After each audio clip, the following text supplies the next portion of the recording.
بسم اللہ الرحمن الرحیم۔ السلام علیکم، ہمارے چینل میں خوش آمدید۔ آج کا دن ہر لڑکی کے لیے خاص ہوتا ہے، ہر لڑکی آج کے دن خوش ہوتی ہے، پر ایک میں تھی کہ اپنے اتنے خاص دن میں بھی میرے چہرے پر ہوائیاں اڑی ہوئی تھیں۔ میں نے کبھی نہیں سوچا تھا کہ میں اپنی شادی والے دن اتنی اداس ہوں گی، پر میں اداس کیوں نہ ہوتی؟ میری خوشی میں کوئی شریک جو نہیں تھا، سوائے اپنے شوہر کے میرے ساتھ کوئی بھی نہیں تھا۔ نہ جانے یہ حویلی کس کی تھی، مجھے تو یہ بھی نہیں پتا تھا۔ یہ حویلی اتنی بڑی تھی کہ مجھے خوف محسوس ہو رہا تھا کہ نہ جانے جاوید مجھے چھوڑ کر کہاں چلا گیا ہے۔ یہ خوبصورت لہنگا جو میں نے پہنا ہوا تھا، یہ بھی جاوید کی پسند سے تھا۔ میں کہاں جانتی تھی کہ جاوید میرے ساتھ کیا کرنے والا ہے۔ آج تو ہماری شادی کی پہلی رات تھی، پر وہ نہ جانے کہاں تھا۔ میں اس حویلی کی بالکنی سے پوری حویلی کا جائزہ لے رہی تھی۔ چہرے پر پسینے کے آثار نمایاں تھے، ساتھ ساتھ یہ بھی سوچ رہی تھی کہ میں نے اماں ابا کو چھوڑ کر بھاگ کر جاوید سے شادی کر کے بہت برا کیا ہے، کیونکہ میں نے اپنی امی ابا کو دھوکہ دیا ہے۔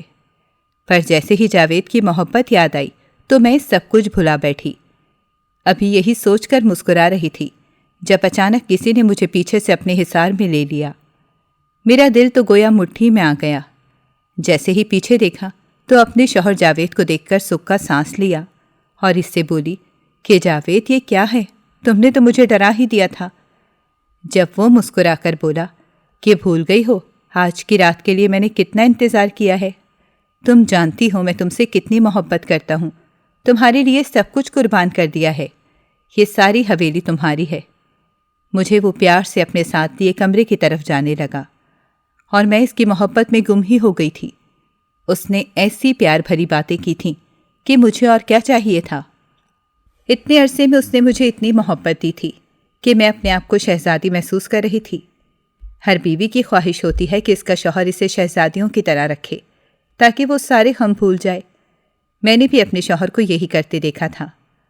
وہ دن میرے لیے عید کے دن سے کم نہ تھے۔ میں نے کبھی نہیں سوچا تھا کہ میں اپنی پچھلی زندگی یعنی کہ اپنا ماضی بھلا دوں گی، لیکن جاوید نے مجھے اتنا پیار دیا تھا کہ میں وہ تلخ یادیں بھی نہیں یاد کرنا چاہتی تھی۔ وہ مجھے آئے روز سرپرائز دیتا تھا، اس روز بھی اس نے مجھے سرپرائز دیا تھا، تبھی تو میری آنکھوں پر پٹی باندھ کر وہ نہ جانے مجھے کہاں لے کر جانے لگا۔ میں نے اس سے کہا کہ جاوید مجھے ایسے سرپرائز بالکل بھی نہیں پسند، کم از کم مجھے یہ حق تو دو کہ میں اپنی آنکھوں سے دیکھ سکوں۔ جب جاوید میرے کان کے پاس جھک کر کہنے لگا کہ اس طرح تو سرپرائز نہیں رہے گا۔ کچھ دیر بعد میں نے جیسے ہی محسوس کیا تو میں ایک ایسی جگہ پر تھی جدھر مجھے گھٹن کا احساس ہو رہا تھا۔ میں اپنے ہاتھ سے جاوید کو ٹٹولنے لگی تھی کہ جاوید تم کہاں ہو، میری آنکھوں سے پٹی ہٹا بھی دو یا میں خود ہٹا دوں، کچھ تو بولو۔ پر آگے سے مجھے جاوید کا کوئی جواب ہی نہیں ملا، جانے وہ کہاں چلا گیا تھا۔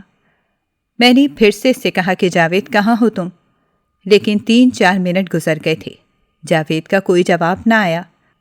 تنگ آ کر میں نے اپنے ہاتھوں سے خود ہی وہ پٹی ہٹا دی تھی۔ پہلے تو میں یہ دیکھنے لگی کہ میں کہاں آ گئی ہوں۔ وہ ایک چھوٹا سا کمرہ تھا۔ پھر اگلے ہی پل میں نے اپنے چاروں جانب دیکھا۔ جاوید کو اپنے آس پاس نہ پا کر تو میرے اوسان خطا ہو گئے تھے۔ میں فوراً اس دروازے کی جانب گئی تھی جو بند تھا۔ اس دروازے کو دیکھ کر میں ٹھٹک گئی تھی۔ میں نے فوراً دروازہ بجانا شروع کر دیا کہ کوئی ہے کھولو، میں یہاں پھنس گئی ہوں۔ جاوید تم کہاں ہو، کہاں چلے گئے ہو مجھے یہاں چھوڑ کر؟ یہ کیا کر رہے ہو تم؟ ایسے سرپرائز مجھے بالکل بھی نہیں پسند۔ خبردار جو آج کے بعد تم نے مجھے ایسا سرپرائز دیا، جلدی سے یہ دروازہ کھولو۔ پر وہ دروازہ نہ کھلا۔ میں تنگ آ گئی تھی، مجھے مزید گھٹن ہو رہی تھی۔ وہ کمرہ بالکل بند تھا۔ مجھے جاوید پر پہلی دفعہ غصہ آ رہا تھا۔ نہ جانے مجھے کتنا وقت گزر گیا میں اسی کمرے میں بند رہی۔ مجھے وہ پل یاد آنے لگے جو میں نے اپنے ماں باپ کے ساتھ اس چھوٹے سے گھر میں گزارے تھے، پر وہ آزادی کے پل تھے۔ میرا نام صفورہ ہے۔ جب سے ہوش سنبھالا تھا میں نے پابندیاں ہی دیکھی تھیں۔ ماں سے شکوہ کرتی تو یہی بولتی شکر کرو کہ تم اس کھلے سے گھر میں سانس لے رہی ہو، ورنہ تو تمہارے ابا کا بس نہ چلتا کہ وہ تمہیں کمرے میں ہی بند کر کے رکھتے۔ پر سب کے ساتھ یہ سب کیوں کرتے تھے؟ ہم 2 بہن بھائی تھے، بھائی تو شاید میرے بچپن سے ہی باہر پڑھنے چلے گئے تھے۔ اب سوچنے والی بات یہ ہے کہ میری دوستی جاوید سے کیسے ہوئی، کیونکہ مجھ پر تو بہت پابندی تھی لیکن قسمت کو کچھ اور ہی منظور تھا۔ میرے ابا کی بہت اچھی نوکری تھی، پر ابا کو دل کا دورہ پڑا تو وہ بستر کے مریض بن گئے تھے۔ اب ان سے چلنا بھی محال ہو گیا تھا۔ آہستہ آہستہ ان کو میری قدر ہونے لگی کہ بیٹی کو کچھ پڑھا دیا ہوتا تو شاید کام آ جاتی۔ میں جب بھی رات کو ابا کے پاس جاتی تھی تو کوئی ابا سے ملنے آتا تھا۔ نہ جانے وہ کون تھا۔ اماں سے پوچھتی تو کہتی کہ کوئی ڈاکٹر ہے، پر اماں کا چہرہ بھی بہت مرجھایا ہوا ہوتا تھا اور ابا بھی نظریں چرا رہے ہوتے تھے۔ وہ جب بھی مجھے دیکھتا تو نظر انداز کر کے واپس چلا جاتا۔ میں یہ نہیں جان پاتی تھی کہ وہ کون ہے، اور اماں بس اتنا کہتی تھی کہ ایک ڈاکٹر ہے، ابا کا علاج کرنے آتا ہے۔ یوں دن گزرنے لگے، پر ابا کو کوئی فرق ہی نہ پڑا۔ وہ خود ہی کہتے تھے کہ صفورہ بیٹی جاؤ، جا کر کوئی کورس کر لو تاکہ آنے والے وقت میں کام آ جائے۔ مجھے معاف کر دو جو میں نے تم پر اتنی پابندیاں لگائی ہیں۔ میں خوش ہو گئی تھی۔ تبھی شہر کی اچھی سی اکیڈمی جا کر میں نے ایک کورس کرنا شروع کر دیا تھا۔ اس اکیڈمی میں ہم 2-3 لڑکیاں ہی ہوتی تھیں، باقی سارے لڑکے ہوتے تھے۔ میں نے تو کبھی بھی یہ ماحول دیکھا ہی نہیں تھا۔ تبھی میں کافی کنفیوز ہو جاتی تھی، اور مجھ میں اتنی ہمت نہیں ہوتی تھی کہ لڑکوں کے ساتھ ساتھ پڑھتی۔ جب ایک روز اچانک سے اکیڈمی میں واپسی پر تیز بارش آنے لگی، مجھے گھر جانا تھا۔ تبھی کسی نے مجھے کہا کہ آئیں، میں آپ کو اپنی گاڑی میں چھوڑ دیتا ہوں۔ یہ سن کر تو میں بوکھلا گئی تھی۔ فوراً ہی میں نے انکار کر دیا۔ جب وہ کہنے لگا کہ میں آپ کا سینئر ہوں، آگے جا کر ہی میں آپ کے کورس میں مدد کروں گا، تو ہماری بات چیت تو ہوتی ہی رہے گی۔ میں نے جیسے ہی اس کا نام پوچھا تو اس کا نام جاوید تھا۔ میں اس کی گاڑی میں بیٹھ گئی، لیکن اب مجھے کافی پریشانی ہونے لگی کہ میں اسے اپنے گھر کا کیسے بتاؤں۔ یہ نہ ہو کہ اگلے روز وہ کسی بہانے سے میرے گھر آ جائے اور ابا سے اس کی ملاقات ہو جائے، پھر ابا کو تو مجھ پر سے یقین ہٹ جائے گا۔ یوں میں نے اسے محلے کے شروع میں ہی گاڑی روکنے کا کہا اور اس طرح اپنے گھر آ گئی تھی۔ پر میں نہیں جانتی تھی کہ جاوید سے میری ملاقات پھر سے ہو جائے گی۔ اگلے روز اس نے میرا راستہ روکا، کافی ناراضگی کا اظہار کرنے لگا کہ آپ کو میں نے لفٹ دی پر آپ نے تو مجھے شکریہ بھی نہیں ادا کیا۔ میں نے جھٹ سے اسے شکریہ کہا اور اپنے راستے ہو لی تاکہ اسے اور ملاقات کا موقع نہ ملے۔ پر 1 ہفتے بعد میں نے جو منظر دیکھا تھا وہ دیکھ کر میرے رونگٹے کھڑے ہو گئے تھے، کیونکہ جاوید کسی سے لڑ رہا تھا۔ میں نے جیسے ہی اس انسان کو دیکھا تو ہوش اڑ گئے تھے، کیونکہ یہ تو وہی ڈاکٹر تھا جو میرے ابا کا معائنہ کرنے آتا تھا۔ جاوید کا بہت بری طرح خون بہہ رہا تھا، نہ جانے وہ اس سے اتنا کیوں لڑ رہا تھا۔ پر کوئی بھی جاوید کے آس پاس نہیں تھا۔ سب یہی کہہ رہے تھے کہ جاوید کی غلطی ہے، اس نے لڑائی کا آغاز کیا۔ جاوید کا خون بہہ رہا تھا۔ مجھے یاد آیا کہ اس نے کیسے میری مدد کی تھی، اور اب اس مشکل وقت میں اگر میں بھی سائڈ سے گزر جاتی اور اس کی مدد نہ کرتی تو یہ تو میری خود غرضی ہوتی۔ تبھی اسی احساس کے تحت میں نے اس کی مدد کی۔ جب وہ کہنے لگا کہ کیا تمہیں بھی یہی لگتا ہے کہ میری غلطی ہے، میں نے اس سے کہا کہ نہیں، مجھے کچھ نہیں پتا، لیکن یہ ڈاکٹر تو بہت ہی زیادہ معزز ہیں۔ یہ ہمارے گھر آتا ہے، میرے ابا کو ہارٹ اٹیک ہوا تھا، وہ دل کے مریض ہیں تو ان کا معائنہ کرنے آتا ہے۔ یہ سن کر جاوید چونک گیا۔ وہ میری شکل دیکھنے لگا اور پھر کہنے لگا، تمہارے ابا کا کیا نام ہے اور تم کہاں رہتی ہو؟ میں نے اسے اپنی ساری تفصیل بتا دی تھی۔ اگلے ہی پل وہ غصے سے لال ہو گیا تھا۔ نہ جانے اس کو کیا یاد آیا تھا۔ مجھے لگا کہ اسے اس ڈاکٹر پر اور بھی غصہ آ رہا ہوگا۔ میں نے اس کو جھنجھوڑ کر پوچھا کہ تم ٹھیک تو ہو، اور وہ ڈاکٹر جعلی ہے کیا جو تمہیں اس پر اتنا زیادہ غصہ آ رہا ہے؟ جاوید میری جانب بغیر دیکھے بولا کہ ہاں، وہ ڈاکٹر بالکل جعلی ہے۔ مجھے تمہارے ابا پر ترس آ رہا ہے، وہ اس سے علاج کرواتے ہیں۔ میں نے جیسے ہی جاوید کی باتیں سنی تو مجھے اس ڈاکٹر پر کافی غصہ آیا کہ وہ ڈاکٹر ہم سب کو بیوقوف بنا رہا ہے۔ گھر جا کر میں نے اماں ابا کو اکٹھا کیا۔ وہ دونوں بھی پریشان ہو گئے تھے کہ نہ جانے مجھے کیا ہو گیا ہے۔ میں نے ان سے کہا کہ آپ کس ڈاکٹر سے اپنا علاج کروا رہے ہیں؟ اماں گھبرا گئیں، جبکہ میں نے اس سے کہا کہ مجھے سب کچھ پتہ چل گیا ہے۔ اماں ابا تو ایک دوسرے کو دیکھنے لگے تھے۔ اماں تو باقاعدہ آنسو بہانے لگی تھیں۔ ان کا یہ رد عمل دیکھ کر میں کانپ گئی کہ نہ جانے میں نے کون سی انہونی بات کہہ دی ہے۔ پھر میں نے گہرا سانس خارج کیا اور ان سے بولی کہ میں جان گئی ہوں کہ وہ ڈاکٹر جعلی ہے، اس کو کچھ بھی نہیں پتا۔ ابا نے کہا کہ تم سے کس نے کہا ہے کہ وہ جعلی ہے؟ ایسی باتیں نہیں کرتے، خبردار جو آج کے بعد تم نے اس کے خلاف کوئی بات بھی کہی۔ ابا تو ایک دم غصے میں آ گئے تھے۔ نہ جانے ابا کا اس ڈاکٹر سے کیا تعلق تھا، پر میں جان نہ پائی۔ ابا کو کہہ دیا کہ میری ایک دوست ہے، اس کے ساتھ بھی یہی سب ہوا ہے، اس کے ابا بھی دل کے مریض تھے۔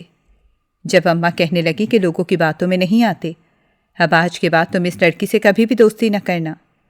یہ بات سن کر تو میرے پیروں تلے زمین نکل گئی تھی کہ نہ جانے ابا نے مجھ سے یہ سب کیوں کہا ہے۔ دن ایسے ہی گزرنے لگے تھے، میں بہت پریشان ہو گئی تھی۔ جاوید بھی اب مجھ سے نظریں چرانے لگا تھا، نہ جانے سے ہی کیوں لگتا تھا کہ وہ ڈاکٹر میرا کچھ لگتا ہے۔ میں نے جاوید سے ملنے کا فیصلہ کیا۔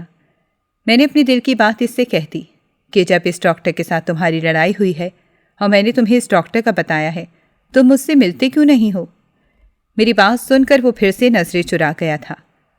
کچھ دیر بعد کہنے لگا، کیا ایسا ہو سکتا ہے کہ ہم اس ڈاکٹر کا ذکر چھوڑ دیں؟ ہم اس اکیڈمی میں کورس سیکھنے آتے ہیں، تم بھی سیکھو، میں بھی سیکھتا ہوں، ورنہ یوں مجھے وہ ڈاکٹر پھر سے یاد آ جائے گا، جو کہ میں بالکل بھی نہیں چاہتا، کیونکہ اس دن اس نے میرے قریبی کی زندگی پر بات کی تھی، تبھی وہ مجھے زہر لگتا ہے۔ میں جب بھی اسے دیکھتا ہوں تو میرا خون کھولنے لگتا ہے، اور اس روز بھی مجھ سے برداشت نہ ہوا، تبھی میں نے اس سے لڑائی کا آغاز کیا تھا۔ یہ سن کر مجھے افسوس ہوا تھا کہ جاوید کے کسی قریبی عزیز کی زندگی بھی اس ڈاکٹر نے برباد کی ہے۔ مجھے جاوید اور بھی اچھا لگنے لگا تھا۔ آہستہ آہستہ میرے دل میں اس کے لیے ہمدردی پیدا ہو گئی تھی۔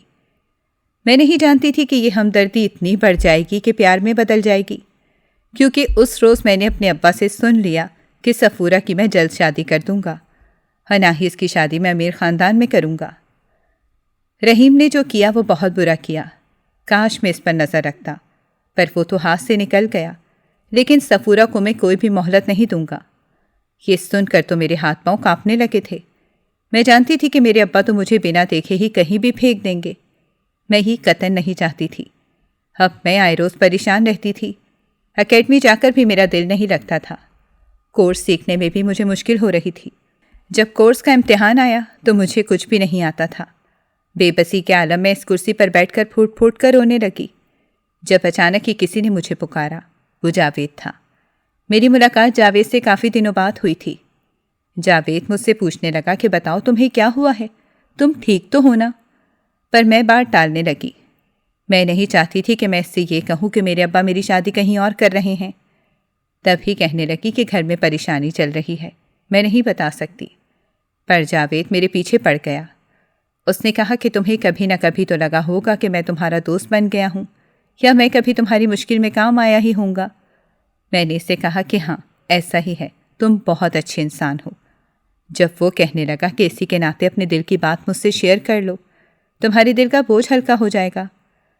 میں نے اسے صاف صاف بتا دیا کہ رحیم، جو کہ میرا بڑا بھائی ہے، اس نے نہ جانے کیا کیا ہے، پر اماں ابا کہتے ہیں کہ وہ باہر چلا گیا ہے، لیکن مجھے کھل کر بالکل بھی نہیں بتاتے، نہ ہی کبھی اس کا ذکر ہوتا ہے، اور نہ ہی وہ مجھ سے بات کرتا ہے۔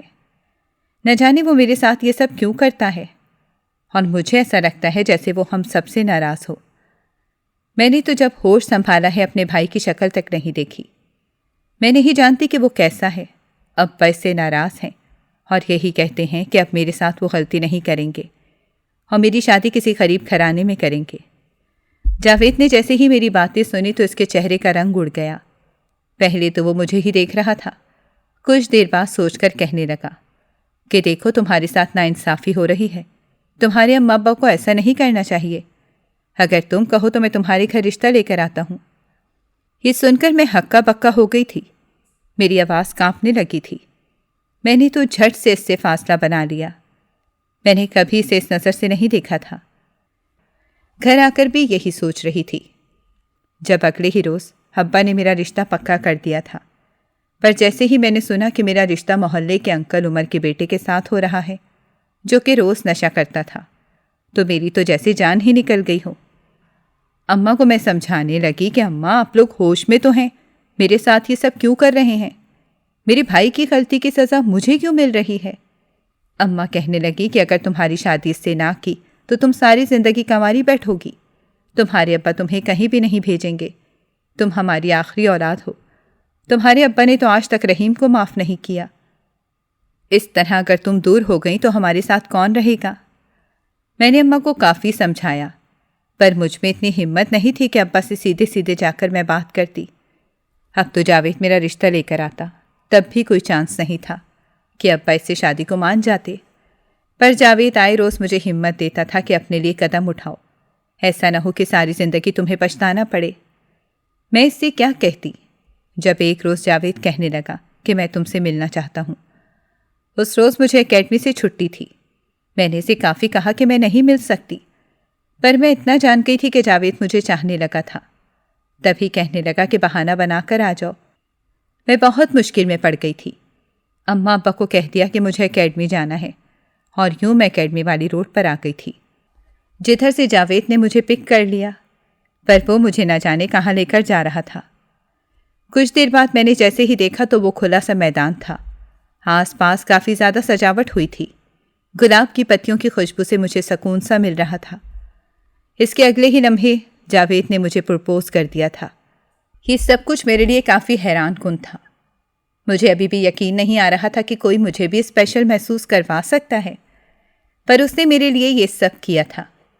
ایک لمحے کے لیے تو میں یہ سب کچھ بھول گئی تھی جو میری قسمت میں لکھا تھا، لیکن جیسے ہی یاد آیا تو اس کو کہا کہ نہیں جاوید، یہ سب کچھ بہت غلط ہے، میں ایسا نہیں کر سکتی۔ جب کہنے لگا کہ اپنے دل کی سنو، اگر تم نے اس نشئی کے ساتھ شادی کر لی تو پھر تمہاری ساری زندگی برباد ہو جائے گی۔ وہ مجھ سے پوچھنے لگا کہ تمہارے بھائی نے کیا جرم کیا ہے کہ جو تمہارے اماں ابا اتنے پتھر دل ہو گئے ہیں۔ میں نے اس سے کہا کہ میں نہیں جانتی۔ جاوید کہنے لگا مجھے تو لگتا ہے کہ تمہارے بھائی بھاگ گیا ہوگا، تبھی تمہارے ماں باپ ڈرتے ہیں کہ کہیں تم بھی باغی نہ ہو جاؤ۔ اس کی بات پر میں نے فوراً ہی سے غصے کا اظہار کیا کہ نہیں، میرے بھائی تو باہر گئے ہوئے ہیں، اماں ابا یہی کہتے ہیں۔ جب ہی وہ جھٹ سے بولا کہ تو تمہیں بہلاتے ہوں گے، ورنہ باہر جا کر بھی کوئی گناہ نہیں کرتا۔ اب تو مجھے اس کی بات پر بھی شک تھا۔ میری شادی کے دن قریب آ رہے تھے۔ میں اتنی پریشان تھی۔ میرے اماں ابا نے خاندان میں میری شادی کا کسی کو بھی نہیں بتایا تھا۔ وہ بس میرا سادگی سے نکاح کروانا چاہتے تھے۔ میں نے ماں باپ کو بھی کہا کہ رحیم کو بلا دیں، میں اپنے بھائی کو دیکھنا چاہتی ہوں۔ وہ کہنے لگے کہ وہ بالکل بھی نہیں آئے گا۔ وہ میرے نکاح والا دن تھا جب اچانک یہ ساری لائٹس چلی گئیں، گپ اندھیرا چھا گیا تھا، اور پھر کسی نے میرا ہاتھ تھاما تھا۔ مجھے اپنے ساتھ وہ کہیں لے کر جا رہا تھا۔ کچھ دیر بعد جیسے ہی روشنی ہوئی تو مجھے محسوس ہوا جیسے میں بہت پرسکون سی جگہ پر آ گئی ہوں۔ میں نے جیسے ہی دیکھا تو وہ جگہ وہی تھی جہاں جاوید نے مجھے پرپوز کیا تھا۔ جب اچانک ہی جاوید پر میری نظر گئی تو میرے سر پر آسمان گر گیا تھا۔ مجھ سے کہنے لگا کہ دیکھو، مجھ سے شادی کر لو، میں تمہیں ساری زندگی خوش رکھوں گا۔ لیکن میں نے جیسے ہی سوچا کہ میرے ساتھ کیا ہوا ہے تو میں پھوٹ پھوٹ کر رونے لگی۔ جاوید سے غصے سے کہنے لگی کہ یہ تم نے کیا کر دیا؟ جب اس نے مجھے جھنجھوڑ کر کہا کہ میں نے جو کیا ہے وہ بالکل ٹھیک کیا ہے، میں تم سے محبت کرنے لگا ہوں، تم نکاح کر لو، دیکھنا میں تمہیں اپنی بیوی بنا کر تمہارے گھر لے کر جاؤں گا، اور یوں تمہارے اماں ابا مجھے قبول کر لیں گے۔ میں بالکل نہیں چاہتا تھا کہ تمہاری شادی اس نشئی انسان سے ہو۔ تمہارے اماں ابا بھٹک گئے ہیں، وہ اتنے پڑھے لکھے نہیں ہیں کہ انہیں صحیح غلط کی تمیز ہو۔ ہم انہیں سمجھا لیں گے۔ یوں میں اس کی باتوں میں آ گئی، اور پھر میرا اس سے نکاح ہو گیا۔ وہ مجھے سویری لے کر آیا تھا۔ میں سب کچھ بھلا چکی تھی۔ اس نے مجھے اتنی محبت دی تھی کہ مجھے ایسا لگا تھا جیسے میں دنیا کی خوش قسمت ترین لڑکی ہوں۔ وہ مجھے اب آئے روز سرپرائز دینے لگا تو میں سرپرائز دیکھ کر اپنے سارے غم بھلا دیتی، اور یوں میں جاوید کی چاہت کی عادی ہو گئی تھی۔ مجھے اس کی سنگت میں رہنا بہت اچھا لگتا تھا۔ اس روز بھی وہ مجھے سرپرائز دینے کے لیے میری آنکھوں پر پٹی باندھ کر کہیں لے گیا، پر میں کہاں جانتی تھی کہ میرے ساتھ کیا ہونے والا ہے۔ جب اگلے ہی لمحے میں نے خود کو گھٹن ترین کمرے میں پایا تھا، اور جب اپنے ساتھ جاوید کو محسوس نہ کیا تو میں نے وہ پٹی اپنی آنکھوں سے ہٹا دی۔ لیکن جیسے ہی اگلے ہی پل میں نے اپنے آس پاس نظر دوڑائی تو وہاں تو میرے شوہر کا نام و نشان تک نہیں تھا۔ میں اس کو پکارنے لگی کہ جاوید تم کہاں ہو، پر وہاں تو میرے علاوہ کوئی بھی نہیں تھا۔ تبھی مجھے اس کمرے کا دروازہ نظر آیا۔ اب میں وہ دروازہ بجانے لگی تھی، لیکن وہاں کوئی بھی نہیں تھا جو میری آواز سن سکتا۔ مجھے لگا جاوید مجھ سے مذاق کر رہا ہے۔ تبھی کہنے لگی کہ دیکھو جاوید، یہ مذاق اچھا نہیں ہے۔ جب اگلے ہی پل مجھے ایسا لگا جیسے کسی نے دروازہ کھولا ہو۔ میرے اندر ایک امید کی رمق پیدا ہوئی۔ اور میں بھاگ کر دروازے کے پاس گئی۔ پھر سامنے اس عورت کو دیکھ کر میری ساری امید ٹوٹ گئی تھی۔ نہ جانے وہ لڑکی کون تھی جو پہلے تو بہت سنجیدہ تھی، جو پھر مجھے دیکھ کر مسکرانے لگی۔ میں نے اس سے کہا کہ میں کہاں ہوں، میرے شوہر کہاں ہیں؟ جب وہ کہنے لگی کہ میں کسی کے شوہر کو بھی نہیں جانتی، لیکن تم یہاں کس مقصد کے لیے ہو؟ یہ ایک یتیم خانہ ہے۔ اس کی بات سن کر تو میرے ہوش اڑ گئے، پر میں نے اس سے کہا کہ نہیں، مجھے جاوید کے پاس جانا ہے۔ پھر وہ مجھے کہنے لگی کہ تمہارے شوہر نے مجھے کچھ دیا ہے، اس نے کہا تھا کہ میرے جانے کے بعد تمہیں دے دینا۔ میں نے جلدی سے اس سے کہا کہ ہاں، اسے سرپرائز کا بہت ہی شوق ہے، مجھے تو وہ ایسے ہی سرپرائز دیتا ہے، پر اس بار کا طریقہ بہت ہی عجیب تھا۔ میں ضرور اس سے بات کروں گی، میں اس سے ناراض ہو جاؤں گی، پر وہ مجھے منا لے گا۔ میں بہت جذباتی ہو گئی تھی، کیونکہ اتنے عرصے میں مجھے اتنا پیار جو ملا تھا کہ میں اسے لے کر بہت جذباتی ہو گئی تھی۔ لیکن میں کہاں جانتی تھی کہ جاوید نے مجھے ایک ایسا سرپرائز دینا ہے جس سے میرا دماغ شل ہو جائے گا۔ اس لڑکی نے جیسے ہی وہ فائل میرے آگے بڑھائی، میں نے جھٹ سے وہ فائل دیکھی۔ وہ طلاق نامہ دیکھ کر میرے پیروں تلے زمین نکل گئی تھی۔ مجھے ایسا لگا جیسے میری دنیا اجڑ گئی ہو۔ اس لڑکی نے مجھے حوصلہ دیا اور سمجھایا، کہنے لگی شکر کرو اس نے تمہارے ساتھ کچھ غلط نہیں کیا اور تمہیں اس یتیم خانے میں چھوڑا ہے۔ پر مجھے تو جاوید کے ساتھ گزارے ہوئے وہ پل یاد آنے لگے۔ اچانک یہ سب کیا تھا؟ جب اس نے میرے ساتھ ایسا کیوں کیا تھا؟ جاوید کون تھا؟ اب تو یہ سارے سوال میرے ذہن میں گردش کر رہے تھے۔ مجھے میرے ماں باپ یاد آ رہے تھے۔ میں نے اتنی بڑی غلطی کر دی تھی، پر پچھتانے کے علاوہ میرے پاس اور کوئی چارہ بھی نہیں تھا۔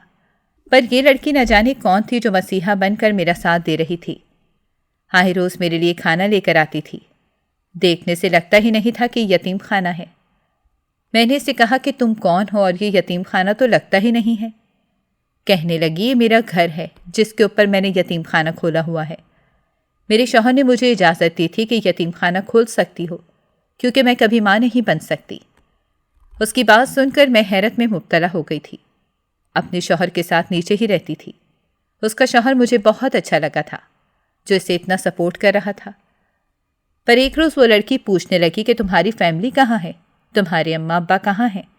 تمہارا شوہر تو تمہیں یہاں چھوڑ کر چلا گیا اور تمہیں طلاق بھی دے دی، اور تم واپس میکے بھی تو جا سکتی ہو نا۔ اس کی بات سن کر میں افسوس کرنے لگی۔ مجھے وہی پل یاد آنے لگے جب جاوید نے مجھے بھگا کر مجھ سے شادی کی تھی۔ میں نے اسے کہا کہ میں نے اپنے اماں ابا کی نافرمانی کی ہے، شاید اسی کی سزا ہے جو میں بھگت رہی ہوں، اور جاوید نے میرے ساتھ یہ سب کر دیا۔ وہ مجھے تسلی دے کر کہنے لگی کہ تم فکر نہ کرو، ہر مشکل کے بعد آسانی ہے، اللہ تعالیٰ سارے راستے کھول دے گا۔ جب اگلے ہی پل وہ مجھے کہنے لگی کہ تم بے شک باہر جا کر گھوم پھر لیا کرو۔ اس کی بات مان کر ایک روز میں نیچے چلی گئی، لیکن اس لڑکی کا گھر دیکھ کر میں ششدر ہو گئی، کیونکہ اس کا گھر کافی سلیقے سے سیٹ تھا۔ جب اچانک ہی میری نظر اس کے شوہر پر گئی تو میرے پیروں تلے زمین نکل گئی، کیونکہ اس کا شوہر کوئی اور نہیں بلکہ یہ تو وہی ڈاکٹر تھا۔ میری آنکھیں پھٹی کی پھٹی رہ گئی تھیں، کیونکہ وہ ڈاکٹر بھی اب مجھے ہی دیکھ رہا تھا۔ وہ مجھے دیکھ کر ایک دم چونک گیا تھا جب اپنی بیوی سے میرے بارے میں پوچھنے لگا تھا، پر میں بہت زیادہ دور کھڑی تھی، میں ان کی باتیں نہیں سن سکتی تھی۔ اس کی بیوی نے بھی میرا سب کچھ اسے بتا دیا تھا۔ پھر میں وہاں سے باہر نکل آئی تھی۔ میں جب گھر گئی تو وہ لڑکی کافی پریشان تھی۔ وہ میرے پاس آئی اور مجھے سمجھانے لگی کہ ایسے اپنے اماں ابا کا دل نہیں دکھاتے، تم نے بہت برا کیا ہے۔ تم کون ہو جو میرے لیے اتنی فکر مند ہو رہی ہو؟ شاید اب میں اس سے تلخ رویے سے بات کر رہی تھی، کیونکہ میں یہ بات جان گئی تھی کہ یہ تو اسی ڈاکٹر کی بیوی ہے جس نے میرے ابا کا بھی غلط علاج کروایا تھا۔ میں یہ بھی جان گئی تھی کہ وہ ڈاکٹر ضرور میرے ابا سے بات کرے گا کہ اس کی بیٹی میرے پاس ہے۔ میں پریشان ہو گئی تھی۔ مجھے ایسا لگا تھا جیسے اب ماں باپ میرے تک پہنچ جائیں گے۔ پر 5-6 دن گزر گئے، لیکن ایسا کچھ بھی نہ ہوا۔ جب اگلے ہی پل ایک روز وہ لڑکی کہنے لگی کہ تیار ہو جاؤ، مجھے تمہیں کسی سے ملوانا ہے۔ میں نے اس سے کہا کہ دیکھو میں کسی ایرے غیرے سے نہیں ملوں گی، تم نے مجھے رہنے کے لیے کمرہ دے دیا، تمہارا بہت احسان ہے۔ مجھے کوئی جاب مل جائے گی تو میں پھر تمہیں یہ کرایہ بھی دیتی رہوں گی۔ میں نے اس سے اتنی بڑی بات تو کہتی تھی، پر اندر ہی اندر یہ تو میں جانتی تھی کہ میں نے تو کورس بھی پورا نہیں کیا تھا اور نہ ہی مجھے اس کا سرٹیفکیٹ ملا تھا۔ جو مجھے کوئی جاب مل جاتی۔ پر اس نے مجھے سمجھایا، کہنے لگی، کیا پتہ تم اپنی زندگی میں آگے بڑھ جاؤ اور تمہارے لیے آگے کے راستے کھل جائیں، تم اس سے ایک دفعہ مل تو لو۔ اس کی بات مان لی تھی۔ پھر میں بہت اچھے سے تیار ہوئی۔ وہ مجھے نہ جانے کہاں لے کر گئی تھی، وہ بھی ایک کمرہ سا تھا۔ میں اب انتظار کرنے لگی تھی جب اچانک ہی پیچھے سے مجھے کسی نے پکارا تھا۔ میں نے جیسے ہی سامنے دیکھا تو میرے رونگٹے کھڑے ہو گئے، کیونکہ وہ کوئی اور نہیں بلکہ وہی ڈاکٹر تھا۔ مجھے اس لڑکی پر بہت غصہ آ رہا تھا کہ اس نے مجھے اپنے شوہر کے ساتھ چھوڑ دیا۔ میرا دل کر رہا تھا کہ میں اس لڑکی کو جان سے مار دوں۔ مجھے اس ڈاکٹر سے نفرت محسوس ہو رہی تھی۔ پہلے تو میں صرف اس سے نفرت کرتی تھی، اور اب تو مجھے جاوید سے بھی نفرت تھی۔ میرا پالا جن لڑکوں سے بھی پڑا تھا وہ ایسے ہی تھے۔ ڈاکٹر میرے قریب بڑھ رہا تھا، لیکن میں نے ہمت سے کام لیا اور اس سے کہنے لگی کہ خبردار جو میرے قریب آئے، مجھے تمہاری ساری سچائی اور تمہاری ساری اصلیت پتہ ہے۔ اگر تم نے ایک قدم بھی آگے بڑھایا تو میں تمہیں جان سے مار دوں گی۔ تم مجھے کمزور بالکل بھی نہیں سمجھنا۔ اس جاوید نے مجھے تمہاری ساری سچائی بتا دی ہے کہ تم ایک جعلی ڈاکٹر ہو، جو کہ لوگوں کا جعلی علاج کرتے ہو اور صرف پیسے بٹورتے ہو۔ تم نے میرے ابا کے ساتھ بھی یہی کیا تھا، جیسے تم نے جاوید کے کسی عزیز کی زندگی برباد کی تھی۔ تبھی تو تم روز میرے گھر آ جاتے تھے، پر جیسے ہی میں اماں ابا کو تمہارا بتاتی تھی تو تم نے جانے ان پر کیا پڑھ کر دم کیا تھا کہ وہ تم پر یقین کرتے تھے اور مجھے برا بھلا کہتے تھے۔ تمہاری وجہ سے مجھے اپنے اماں ابا سے بھی اتنی سننی پڑی۔ میں نے یوں اس ڈاکٹر کو کھری کھری سنا دی تھی، پر وہ تو میری بات سن کر خاموش ہی رہا تھا۔ اس نے کچھ بھی نہ کہا، بلکہ بس اتنا ہی کہا تھا کہ جو تم نے بھاگ کر اس جاوید سے شادی کر لی، کیا تمہیں نہیں لگتا کہ تم نے گناہ کیا ہے؟ یہ سن کر تو میں ہڑبڑا ہی گئی۔ میرا حلق خشک ہو چکا تھا۔ وہ ڈاکٹر میرے قریب ہی بڑھ رہا تھا۔ اب تو میری ساری ہمت ہوا ہو گئی تھی۔ مجھے اپنا آپ ہی کمزور محسوس ہو رہا تھا، کیونکہ اس ڈاکٹر نے میری کمزوری جو پکڑ لی تھی وہ میرے قریب آ گیا تھا۔ مجھے ایسا لگا جیسے نہ جانے میرے ساتھ کیا ہونے والا ہے۔ میں پھر اس سے اور دور ہو گئی تھی۔ اگلے ہی پل اس نے میرے سامنے ایک لفافہ پھیلایا تھا۔ پتہ نہیں اس میں کیا تھا۔ میں نے اس سے کہا کہ یہ کیا ہے اور یہ کیا مذاق کر رہے ہو؟ مجھے یہاں کیوں چھوڑا ہے تمہاری بیوی نے تمہارے ساتھ؟ کیا اسے شرم نہیں آتی؟ جب اگلے ہی پل ڈاکٹر کہنے لگا کہ پہلے یہ لفافہ کھولو پھر مجھ سے بات کرنا۔ میں نے جلدی سے وہ لفافہ کھولا، لیکن اس کے اندر جو تھا وہ دیکھ کر تو میں ششدر ہو گئی تھی، کیونکہ اس کے اندر چھوٹے بچوں کی تصویریں تھیں۔ پر میں پہچان گئی تھی، کیونکہ یہ تو میں تھی۔ میرے ساتھ کوئی لڑکا تھا۔ میں نہ سمجھی کہ عالم میں اپنے سامنے کھڑے اس ڈاکٹر کو دیکھ رہی تھی، اور وہ بھی مجھے ہی دیکھ رہا تھا۔ جب اگلے ہی پل مجھے چھوٹی بلا کر اس نے مجھے گلے سے لگا لیا تھا، اور یہاں تو میرے ہوش اڑ گئے تھے۔ مجھے ایسا لگ رہا تھا جیسے میرا وجود سن ہو گیا ہو۔ میں بار بار وہی تصویر دیکھ رہی تھی۔ پھر میں اس سے کہنے لگی کہ یہ سب کیا ہے، تمہاری سچائی کیا ہے، کون ہو تم؟ جب وہ کہنے لگا کہ یہ تصویریں دیکھو، یہ تمہارے ساتھ کون ہے، کون ہو سکتا ہے تمہارے ساتھ؟ مجھے تو بس اتنی سمجھ لگ رہی تھی کہ میرے ساتھ کوئی لڑکا ہے۔ یہ تو رحیم بھائی تھے۔ نہ جانے اس ڈاکٹر کو یہ تصویریں کہاں سے ملی تھیں۔ میں نے اس سے کہا کہ یہ تو میرے بھائی رحیم ہیں، لیکن تمہیں یہ تصویریں کہاں سے ملیں؟ جب وہ کہنے لگا کہ تم نے کیا اپنے بھائی کا پتہ بھی کرنے کی کوشش نہیں کی؟ میں نے اسے کہا کہ مجھے پتہ ہے میرے بھائی باہر ملک ہیں، اور اماں ابا تو یہی کہتے ہیں۔ جب کہنے لگا کہ وہ جھوٹ بولتے ہیں، تمہارے اماں ابا تم سے سچ چھپاتے ہیں۔ یہ سن کر تو مجھے حیرت کا جھٹکا لگا تھا۔ اگلے ہی پل اس نے مجھے جو سچائی بتائی تھی، وہ سنتے ساتھ ہی میرے چہرے پر ہزاروں رنگ آئے تھے اور ہزار گئے تھے۔ جب وہ کہنے لگا کہ تمہارا بھائی کوئی اور نہیں بلکہ تمہارا رحیم بھائی تمہارے سامنے کھڑا ہے، مجھے ایسا لگا جیسے میں نے کچھ غلط سن لیا ہو۔ میں خاموش تھی اور اس کی باتیں سن رہی تھی۔ جب وہ مجھے بتانے لگا کہ میں تم سے بہت محبت کرتا ہوں، جب تم اس دنیا میں آئی تھی میں تب سے تمہیں چھوٹی کہہ کر پکارتا تھا۔ بڑا ہوتا گیا تو مجھے پتا چلا کہ ابا نے میرا رشتہ میری پھپھو کی بیٹی رمشا سے پکا کر دیا ہے۔ میں نے جیسے ہی یہ سنا تو جھٹ سے ابا کو انکار کر دیا، پر ابا کہاں چاہتے تھے کہ میں کہیں اور شادی کروں۔ ان کی بہن کی بیٹی سے شادی کے لیے انکار کر دیا، پر انہوں نے مجھ پر کافی دباؤ ڈالا۔ پر میں تو ملائکہ کو پسند کرتا تھا۔ ملائکہ کے علاوہ میں نے کبھی کسی کے بارے میں سوچا تک نہیں تھا۔ لیکن رمشا کو جیسے ہی پتہ چلا کہ میں اس سے شادی کے لیے انکار کر دیا ہے تو اس کی زندگی تو جیسے برباد ہو گئی ہو۔ وہ میرے پاس آئی تھی اور اس نے کافی فریادیں کی تھیں کہ میں اس کا ہاتھ تھام لوں۔ میں نے تم سے محبت کی تھی، پر میں نے اسے کوئی جھوٹی تسلی نہیں دی تھی، بلکہ یہی کہا تھا کہ دیکھو میں تم سے شادی نہیں کر سکتا، میں نے کسی اور سے وعدے کیے ہیں، میں کیسے اس سے وعدے توڑ کر تمہارے ساتھ زندگی گزار لوں؟ یوں پھپھو کا بیٹا جاوید بھڑک اٹھا تھا اور مجھ سے چلا چلا کر کہنے لگا کہ اگر تم نے میری بہن سے شادی نہ کی تو میں تمہاری زندگی برباد کر دوں گا۔ ہم دونوں کی اس وقت بھی کافی لڑائی ہوئی تھی۔ پھپھو ابا سے ناراض ہو گئی تھیں، انہوں نے علیحدگی اختیار کر لی تھی اور اگلے ہی پل ابا نے مجھے جائیداد سے آگ کر دیا تھا۔ میرا اس گھر میں رہنا کافی فضول تھا، تبھی میں نے بھی اپنا سامان باندھا اور کسی کو بھی مڑ کر نہیں دیکھا۔ اس وقت تم بہت زیادہ چھوٹی تھیں، یوں میں اس گھر سے چلا گیا تھا۔ میں بچپن سے ہی کافی ذہین تھا، تبھی ابا نے میرے جانے کے بعد یہی فیصلہ کیا تھا کہ وہ تمہیں پڑھائیں گے نہیں، کیونکہ انہیں لگتا تھا کہ یہ سب پڑھائی کی وجہ سے ہوا ہے۔ میں اماں ابا سے رابطے میں رہتا تھا، پر اماں نے اب تمہیں میرے بھائی کے بارے میں کچھ نہیں بتایا تھا۔ پر اماں نے اب تمہیں میرے بارے میں کچھ نہیں بتایا تھا، کیونکہ یہ ابا کا فیصلہ تھا کہ وہ تمہیں یہ بالکل بھی نہیں بتائیں گے کہ تمہارا بھائی کس وجہ سے سب کو چھوڑ کر گیا تھا۔ یوں اماں تم سے جھوٹ بول دیتی تھیں کہ باہر گیا ہے، اور وہ تمہیں کبھی میری تصویر تک نہیں دکھاتی تھیں، کیونکہ ابا نے ساری تصویریں جلا کر راکھ کر دی تھیں۔ میں نے بہت اچھے نمبروں سے ٹاپ کیا تھا، مجھے بہت اچھی نوکری بھی مل گئی تھی، یوں میں نے ملائکہ سے نکاح کر لیا تھا۔ پر مجھے بعد میں پتہ چلا کہ ملائکہ ماں نہیں بن سکتی، لیکن مجھے پھر بھی ملائکہ کے ساتھ ہی رہنا تھا۔ یوں میں ملائکہ کے ساتھ اچھی زندگی گزار رہا تھا، جب ایک روز اچانک ہی مجھے اماں نے فون کیا اور بتایا کہ تمہارے ابا کو دل کا دورہ پڑا ہے۔ میں جس ہاسپٹل میں جاب کرتا تھا میرے ابا وہیں پر آئے تھے، میں نے ہی ان کا علاج کروایا تھا، پر ابا کو معلوم نہیں تھا، اماں کے پاس اتنے پیسے نہیں تھے، تبھی اب وہ مجھ سے ہی ابا کا علاج کرواتی تھیں۔ میں تمہیں آئے روز دیکھتا تھا، پر میرے اندر اتنی ہمت نہیں ہوتی تھی کہ میں اپنی بہن کو گلے لگاؤں، اپنی بہن کا ماتھا چوموں اور اسے ڈھیروں دعائیں دوں، کیونکہ میں جانتا تھا کہ یہ ابا کو بالکل بھی پسند نہیں۔ پر پھر جاوید نے اس روز جیسے ہی مجھے دیکھا تو وہ پھر سے بھڑک اٹھا تھا۔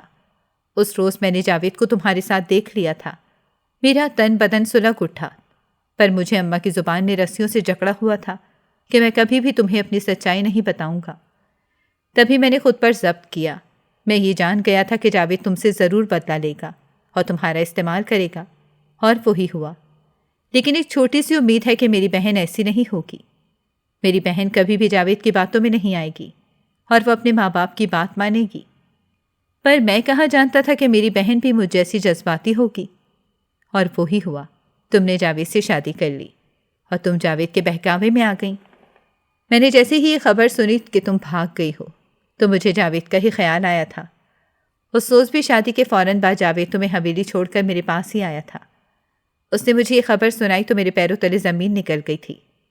وہ خوشی خوشی بتا رہا تھا کہ دیکھنا تمہاری بہن کو استعمال کر کے طلاق دے دوں گا، تم تو یہ شکر کرو کہ میں نے اس سے نکاح کیا ہے۔ میں تڑپنے لگا تھا کہ میری بہن کی زندگی برباد ہونے جا رہی ہے۔ ملائکہ نے کہا کہ فکر مت کرو، یوں میری بیوی ملائکہ نے اس کو اپروچ کیا تھا۔ میری خاطر ملائکہ نے اس سے دوستی کا ڈرامہ کیا۔ جاوید کو بالکل نہیں پتا کہ ملائکہ میری بیوی ہے۔ اس طرح ملائکہ نے اسے اپنے ساتھ ملا کر کسی بھی طریقے سے تمہیں محفوظ طریقے سے ہمارے پاس پہنچا دیا، اور ساتھ ساتھ جاوید کو یہ لالچ بھی دیا کہ میں تم سے تب شادی کروں گی جب تم صفورہ کو طلاق دو گے، تبھی اس نے تمہیں طلاق دے دی ہے، ورنہ شاید وہ تمہیں زندگی بھر طلاق نہ دیتا اور تڑپاتا رہتا۔ یوں ملائکہ نے اب اس سے دوستی بھی ختم کر لی ہے، جو کہ محض ایک چال تھی۔ میں جانتا تھا کہ تمہیں میرے بارے میں کچھ بھی نہیں پتا، تبھی میں چاہتا تھا کہ صحیح وقت آنے پر میں تمہیں ساری سچائی بتاؤں۔ اس روز جیسے ہی تم نیچے آئیں تو تمہیں یہ پتا چل گیا تھا کہ میں ہی وہ ڈاکٹر ہوں۔ میں نے ملائکہ کو کہہ دیا تھا کہ اب وقت آ گیا ہے، اب تم میری چھوٹی کو مجھ سے ملوا دو تاکہ میں اسے ساری سچائی بتا دوں۔ میں نے جیسے ہی اپنے بھائی کی باتیں سنی تو میں تو ایک جگہ پر ہی ساکت ہو گئی۔ مجھے سمجھ نہیں آ رہی تھی کہ میرے ساتھ اتنا سب کچھ ہو گیا۔ وہ ڈاکٹر جس سے میں اتنی نفرت کرتی تھی وہ میرا اپنا بھائی رحیم تھا، جو میرے ابا کا علاج کرنے آتا تھا۔ تبھی میرے اماں ابا اتنے رنجیدہ ہوتے تھے۔ میں اپنے بھائی کے گلے لگ کر پھوٹ پھوٹ کر رونے لگی تھی، جس نے میری زندگی بچا لی تھی۔ پر مجھے بڑا سبق ملا تھا۔ لیکن میں خدا کا شکر کرتی تھی کہ میں اپنے محافظ بھائی کے پاس ہی آئی تھی۔ بعد میں ہمیں خبر ملی کہ ابا ہمیں چھوڑ کر چلے گئے ہیں، تو بھائی نے اماں ناظرین، اگر آپ کو ہماری کہانی اچھی لگی ہے تو ویڈیو کو لائک کریں، شیئر کریں اور ہمارے چینل کو سبسکرائب کریں۔ اگلی ویڈیو تک اجازت دیں۔ اللہ حافظ۔